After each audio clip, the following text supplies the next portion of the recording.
Bonjour à toutes et à tous et bienvenue dans ce point de marché Trading University Center. Nous sommes le mercredi 1er décembre 2021. Je suis ravi de vous retrouver ce matin. On va démarrer dans un premier temps pour cette émission sur l'avertissement légal sur les risques. Donc je vous laisse prendre connaissance de tout ça et on va pouvoir se diriger vers les marchés.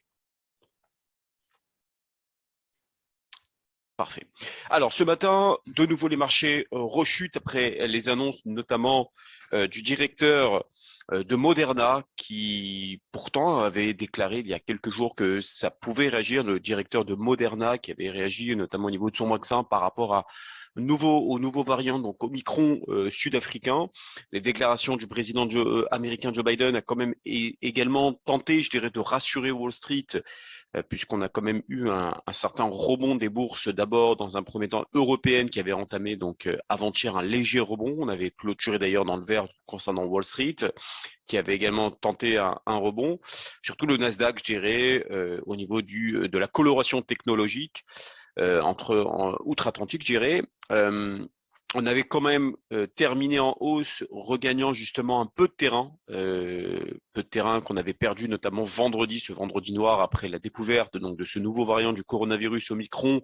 Et donc les investisseurs surtout semblent espérer éviter tout confinement après les propos rassurants de Joe Biden surtout. Donc les indices américains avaient globalement terminé dans le vert, porté pour une fois essentiellement par le Nasdaq, qui lui a terminé sur une hausse de quasiment presque de 2%. Effectivement, les déclarations du président américain Joe Biden qui a affirmé donc que les États-Unis ne se reconfineraient pas et que les annonces, en plus des laboratoires pharmaceutiques tels que Pfizer, Biotech, Moderna, voire même Johnson Johnson, selon lesquels ils travaillaient déjà des vaccins ciblant spécifiquement le nouveau variant, eh bien, avaient contribué à rassurer les investisseurs.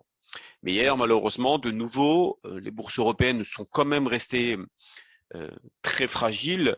L'Europe au départ et maintenant les États-Unis, on enfonçait de gros niveaux, comme d'habitude les bourses, je dirais, américains sont un petit peu plus robustes que ceux des Européens. Et hier, les inquiétudes provoquées par ce fameux variant replongent les marchés dans un climat, je dirais, dans un climat d'aversion généralisée au risque. Et effectivement, les indices ont de nouveau replongé après notamment des déclarations du directeur général de Moderna, puisque Stéphane Bancel a déclaré justement dans une interview au Financial Times que les vaccins existants contre le Covid-19 ne seraient probablement pas aussi efficaces contre ce fameux variant Omicron que les précédentes souches du coronavirus, ravivant de ce fait, je dirais, les inquiétudes des marchés financiers sur l'évolution de la pandémie avec potentiellement, je dirais, de nouvelles mesures restrictives et surtout de son impact sur l'économie, car je dirais, ça bien évidemment aura un impact sur la croissance au quatrième trimestre et bien évidemment sur la croissance annuelle, notamment en zone euro. Donc en raison de ces dernières évolutions du virus, les marchés réduisent également forcément leurs attentes sur le moment où les banquiers centraux pourraient envisager d'accélérer la normalisation de leur politique monétaire. On fera bien évidemment le point justement sur la partie macro tout à l'heure. Et dans ce contexte, les opérateurs suivront avec attention la suite des différentes auditions, notamment du président de la Fed, Jerome Powell, qui a démarré demain donc la conférence board avec la secrétaire au Trésor Janet Yellen devant donc la commission bancaire du Sénat américain, où à mon avis ils seront certainement interrogés sur l'impact du variant Omicron et bien évidemment sur l'inflation toujours élevée aux États-Unis, mais aussi comme en Europe. Justement, hier, on peut aussi dire bonjour à l'inflation en zone euro. Alors, je vous laisse prendre connaissance rapidement de ce graphique qui, si on regarde un petit peu je dirais l'inflation qui a une nouvelle fois accéléré plus que prévu en novembre pour atteindre un niveau historique. Alors vous avez un graphique de Bloomberg, euh, donc un niveau historique en raison de la nette augmentation des prix de l'énergie. Donc les prix à la consommation ont augmenté quand même de 4,9% sur un an, du jamais vu, hein, depuis le début de la statistique il y a 25 ans. Donc là, pareil, on est sur des niveaux records, même chose en France, hein. On avait des données qui sont tombées hier matin et le rythme de l'inflation sur un an a accéléré davantage qu'attendu en novembre en France, toujours porté bien sûr par l'accélération des prix de l'énergie, pour s'établir là, pour le coup, à un plus haut de 13 ans. Donc une inflation transitoire, mais qui dure. On a du mal quand même un peu avec ces scénarios d'inflation transitoire, puisque les banquiers centraux, je pense que même eux ne savent pas quand est-ce que l'inflation va commencer à s'atténuer. Mais rappelez-vous, hein, ce que la BCE soutient. Elle soutient en effet depuis longtemps que la hausse des prix est temporaire et qu'elle s'atténuera avec le temps et qu'un resserrement, je dirais, de la politique monétaire serait contre-productif. Donc si d'autres responsables politiques quand même ont, ont averti qu'une inflation élevée pourrait déclencher une flambée des salaires, pour le coup, la BCE affirme que la hausse des rémunérations reste faible et que rien n'indique un changement à venir. Et encore une fois, la BCE maintient le cap et décide un peu de faire cavalier seul en disant qu'elle a promis de maintenir ses mesures de relance tout au long de 2022, alors que même que bon nombre d'autres banques centrales ont entrepris ou prévoient de resserrer leur politique monétaire, comme c'est le cas notamment avec la Fed, qui a déjà entamé un léger tapering avec potentiellement une, voire deux hausses de taux à venir en 2022. Et la BOE, donc la Banque d'Angleterre, récemment a dit que face à l'inflation, les conditions commencent à être réunies pour avoir une politique monétaire un peu plus restrictive. Et là, on a le sentiment, surtout en Europe, que les banquiers centraux seront coincés avec une année 2022, je pense compliquée en tout cas pour les marchés, puisqu'on aura une forte inflation et le variant Omicron qui actuellement laisse place à la panique sur les marchés. Forcément, si on a un nouveau variant et de nouvelles mesures de restriction, voire potentiellement de nouveaux confinements, la BCE ne pourra pas relever ses taux et devra au contraire continuer d'injecter des liquidités sur les marchés pour soutenir la reprise économique. Et elle a effectivement raison, un resserrement de politique monétaire serait contre-productif. Mais d'un autre côté, si on laisse l'inflation s'envoler, eh bien là aussi, ça va poser, à mon avis, quelques problèmes et ce serait aussi contre-productif, évidemment, pour le marché action. Pourquoi? Tout simplement parce qu'une inflation trop forte va plomber les rendements des marchés actions. Donc là, les banquiers centraux, en tout cas, surtout la BCE, surtout Christine Lagarde, est un peu embourbée, j'ai envie de dire, dans un scénario un peu compliqué. Et il va bien sûr falloir se dépatouiller de tout ça en 2022, dans l'espoir surtout que l'inflation diminue et qu'elle s'atténue avec le temps. Effectivement, comme je vous le disais, la plupart des économistes et des analystes s'entendent comme la BCE a un pic de l'inflation fin 2022. Donc c'est toujours le scénario sur lequel ils tablent pour l'instant. Donc effectivement, on en a comme toujours une inflation qui va s'envoler maintenant. Il va falloir surveiller à partir de 2022 si oui ou non, même stabilisation de l'inflation, voire même si elle s'atténue, auquel cas la BCE aura vu juste. Sinon, je pense qu'il y aura certainement une perte de confiance des investisseurs en la Banque centrale européenne.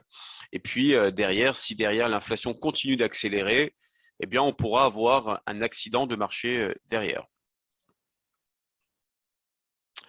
Au niveau de la probabilité des hausses des taux de la Fed, justement, face à ce nouvel événement, le nouveau variant Omicron, ici, c'était la probabilité de 3 hausses de taux en 2022. Donc, si vous regardez un peu le graphique que vous pouvez retrouver notamment sur le site isabelnet.com, qui est d'une source, bien sûr, Bloomberg, il y a encore 2 semaines, on était à plus de 90%, ce qui explique aussi la hausse du dollar. Vous voyez que depuis septembre, les marchés anticipent plusieurs hausses de taux et au fur et à mesure que cette prévision augmente, eh bien forcément le dollar se renforce car lorsque une banque centrale décide d'augmenter ses taux, forcément sa monnaie devient plus attractive.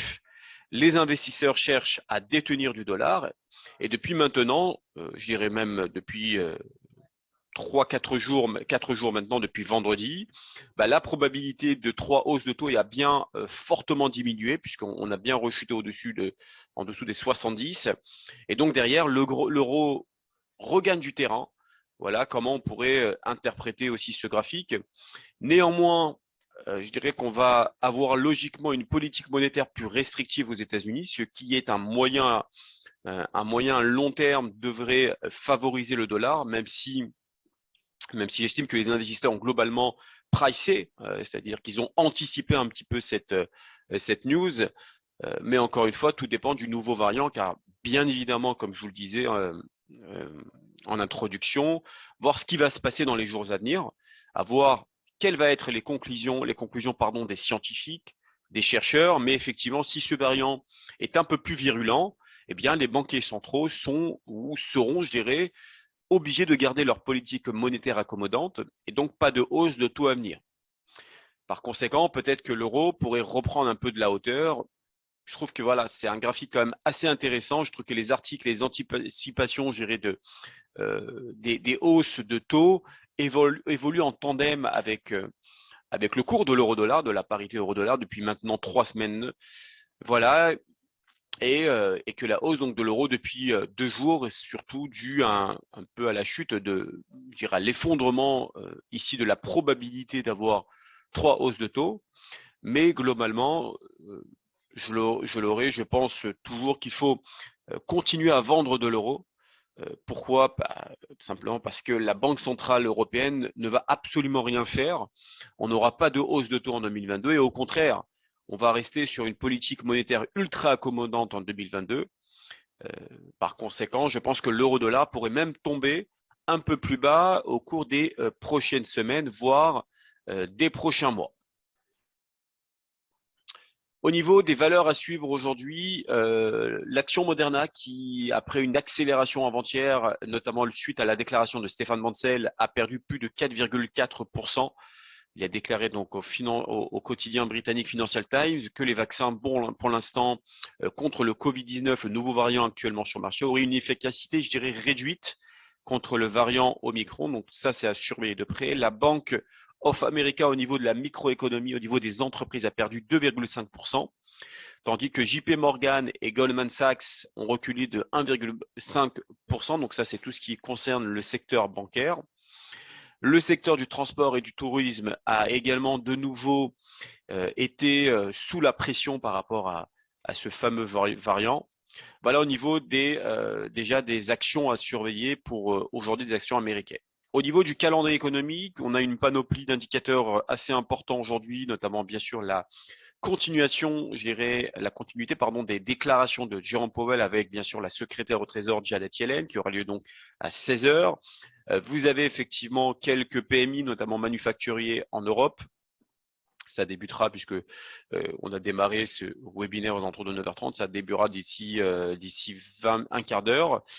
PMI manufacturier concernant la livre sterling et création d'emplois non agricoles ADP. Ça précède 48 heures leur fameux rapport NFP qui aura lieu donc ce vendredi, qui annonce donc 525 000 créations d'emplois non agricoles ADP.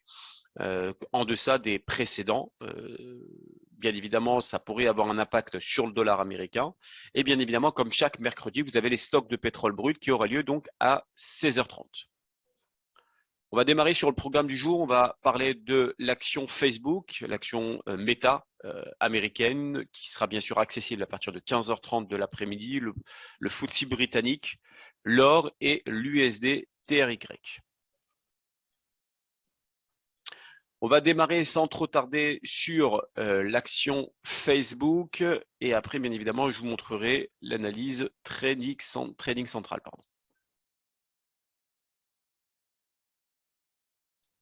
Alors, ici, vous avez tout simplement un graphique hebdomadaire. Donc, chaque bougie représente une semaine de cotation. On était sur une très très forte dynamique haussière. On a touché cette forte résistance aux alentours des 384.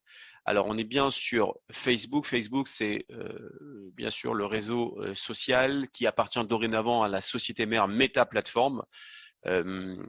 Maintenant qu'on a touché les fameux 384 qui est un ancien record, le marché commence un petit peu à consolider. Alors il faut savoir que hier, l'autorité britannique de la concurrence a annoncé hier avoir ordonné à Meta Platforms, donc l'ex-Facebook, de vendre le site donc de partage de données. C'est le partage d'images, le partage d'images animées de Jiffy.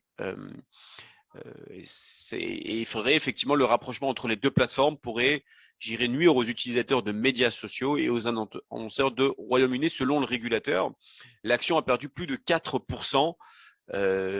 Déjà depuis hier. Depuis hier. Maintenant, la continuation, enfin l'action reste baissier. Ça pourrait aller chercher, j'irai d'abord dans un premier temps sur un graphique hebdomadaire, ce niveau de support hebdomadaire qui serait aux alentours des 314,42 et qui représenterait donc les 50% des retracements de Fibonacci. Pour ceux qui nous rejoignent, les retracements de Fibonacci, vous pouvez tout simplement, alors je vais le faire en direct avec vous, je vais vous montrer ça, hop. Donc comment tracer des retracements de Fibonacci? Tout simplement, vous tracez le point le plus bas d'une vague haussière, vous allez tout simplement vous diriger vers le point le plus haut et ça vous donne tout simplement des niveaux de résistance et de support. Donc là, on est à 0, on est à 100% et vous avez des niveaux clés 23,6% à 350,89, 38,20 et on voit qu'effectivement, ce sont des niveaux clés où le marché a bloqué à ce niveau-là. Donc, on voit que, par exemple, lorsque le prix de Facebook a touché 350,89, hop, il commence à retracer, à se replier. Donc là, l'action actuellement est en train de se diriger vers la bande de Bollinger inférieure et en même temps, ça consolide avec les fameux 50% des retracements de Fibonacci. Donc, la tendance est plutôt baissière sur Facebook pour aller chercher les 50%, les 314,15 dans un premier temps et aller chercher ce prochain niveau de support. En journalier, donc sur un graphique journalier que je vous donne maintenant, on fait un petit zoom sur la configuration graphique. Et effectivement, après cette forte, il y a une accélération, là on est sur une inertie baissière, deuxième vague, et là on est sur la troisième vague, là plutôt une vague baissière pour aller chercher, comme je vous le disais en hebdomadaire, les 314,15. Maintenant, si le marché arrive à ce niveau-là, d'accord, et casse cette zone de support, on pourrait aller chercher les 297,72. Au niveau de l'analyse Trading Central, Trading Central envisage, d'ailleurs l'analyse a été faite ce matin à 7h35. Comme vous pouvez le constater, on reste baissier tant qu'on est en dessous des 350, qui est la zone de pivot, pour aller chercher les 303, voire les 292 sur du moyen terme. Maintenant, si le marché passe au-dessus des 350, on pourrait accélérer et aller chercher les 368, voire les 379. Pour l'instant, la dynamique est quand même baissière. On va poursuivre avec le FTSE britannique. Le FTSE britannique qui effectivement a eu ici, alors si je rembobine un petit peu plus, on a effectivement ici ce qu'on appelle un double bottom qui a été d'ailleurs confirmé. Alors, le double bottom, c'est une forme de W que vous pouvez avoir dans une configuration graphique. C'est un peu comme ici. Alors, le marché n'est pas obligé d'avoir des niveaux de support équivalents. Par exemple, là, vous avez un niveau de support et là, vous avez un niveau de support. Donc, en réalité, ce qui est très important à prendre en considération, c'est ça. C'est que vous avez cette forme de W. Là, vous avez ici ce qu'on appelle la fameuse ligne de coup. Que je vais vous montrer tout de suite. Hop, la fameuse ligne de coup, ce qu'on appelle la neckline en anglais. First bottom, second bottom, ça c'est le first, et le second, il est là. Et donc là, la continuation a bien été validée.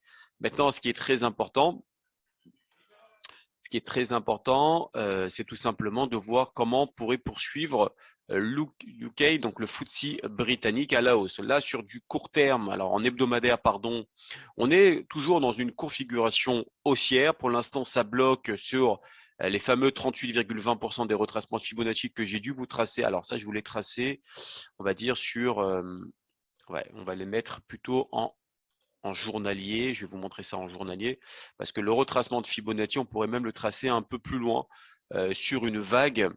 Là, il y a une vague baissière, donc on pourrait tracer à partir de là. Et là, effectivement, pour l'instant, ça bloque.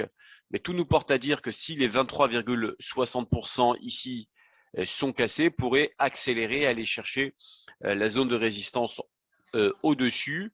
Maintenant, bien évidemment, il faudra être vigilant parce qu'il y a quand même un barrage en face de nous avec ces fameux 23,60%. On peut avoir un léger retracement et repartir après. Donc là, on est sur de l'hebdomadaire. En journalier, pour l'instant, effectivement, ici, on a des niveaux. Alors, attendez voir juste un instant, je vais essayer de tracer ça uniquement en hebdomadaire pour pas qu'il y ait conflit avec l'intraday. Et là, le journalier, donc là, on a une configuration qui est plutôt haussière sur l'UK 100, donc le FTSE britannique. Je vais vous montrer d'ici quelques secondes l'analyse trading centrale. Donc là, vous avez l'analyse trading centrale. D'après les analystes, on peut encore monter vers les 7188. On est à peu près une quarantaine de points par rapport au prix actuel, voire les 7240 dans un second temps, tant qu'on est au-dessus des 7040. Si on casse les 7040, on peut prendre ce qu'on appelle du VAD, de la vente à découvert, pour aller chercher les 6990, voire les 6944.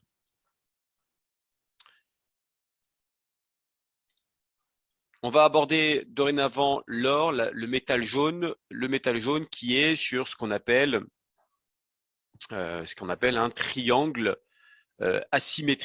triangle symétrique, pardon. Alors c'est intéressant parce qu'on a une configuration intéressante, en tout cas en hebdomadaire. Pourquoi c'est intéressant? Alors je vais vous montrer exactement la configuration graphique et qu'est-ce qu'un triangle symétrique de creux qu'on peut avoir. Alors si vous regardez bien, le graphique représente que vous avez ici est plus ou moins équivalent à cette configuration que vous avez ici. Donc on est dans le début de la tendance baissière. La tendance baissière a démarré ici. D'accord. Maintenant, pour que cette figure soit confirmée, il faut que ça casse ici, bien évidemment, pour que ce soit validé. En tout cas, ça démarre de là. On voit que la représentation est ici. Donc, vous avez effectivement le creux, le pic, le creux, le pic et le creux. Alors, maintenant, ce qui est important, c'est que si effectivement, donc là, on a un premier creux, là, on a un deuxième, troisième, et là, on entame le quatrième creux. Maintenant, ce qui est très important, c'est que si, par exemple, je suis en hebdomadaire, n'oubliez pas que dans une configuration hebdomadaire, il faut attendre la fin de la semaine, donc notamment vendredi, pour en être sûr qu'effectivement, on a une continuation de prix à la baisse. Maintenant, ce qui est très important, c'est que si effectivement ça casse ici, à ce moment-là, le marché peut aller chercher beaucoup plus bas et reprendre ce que vous avez en objectif là. C'est-à-dire que ce que vous avez ici, vous le reportez vers le bas, d'accord, comme ce que vous avez ici. Vous voyez, ici, vous reportez exactement ce que vous avez à l'intérieur de ce triangle symétrique de creux et vous reportez en bas l'objectif pour aller chercher l'objectif. Donc, si on reporte cet objectif, on peut aller chercher les 1600 sur du moyen long terme. Alors, c'est pour l'instant prématuré. Pour l'instant, c'est subjectif puisqu'il faut effectivement d'abord casser ce support oblique. Pour l'instant, on n'y est pas. Le marché peut éventuellement rebondir et aller chercher un nouveau rebond technique et sortir par le haut. Pour l'instant, ce n'est pas confirmé. Il faudrait avoir une forte bougie rouge qui confirme comme quoi la cassure a été validée. Pour l'instant, on n'y est pas. Mais la configuration actuelle en hebdomadaire nous conforme comme quoi, sur du moyen long terme, le marché peut repartir à la baisse. En tout cas, sur du moyen long terme, si ça casse ce niveau que vous avez ici.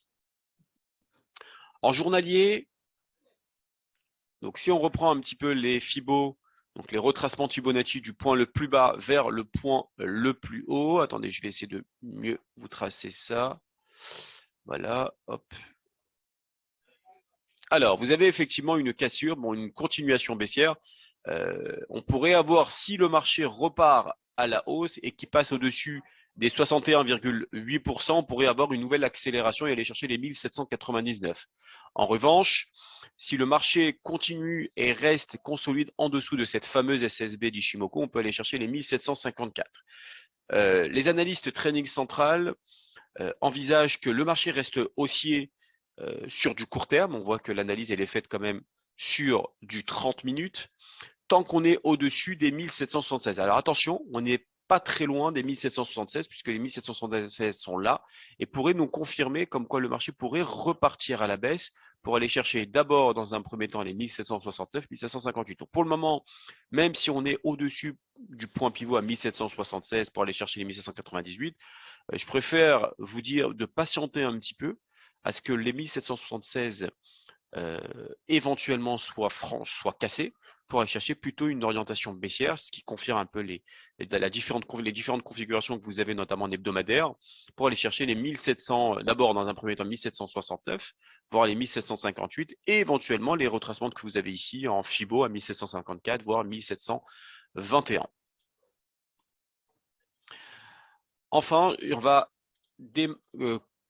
terminer avec cette fameuse paire de devises monétaires qui est l'USD TRY. Alors l'USD TRY est assez exceptionnelle dans le sens où elle est tout simplement, enfin la livre turque est ébranlée, notamment à la suite d'une nouvelle baisse des taux d'intérêt directeurs de la Banque centrale turque, qui a été voulue notamment par le président Erdogan. La livre turque continue de plonger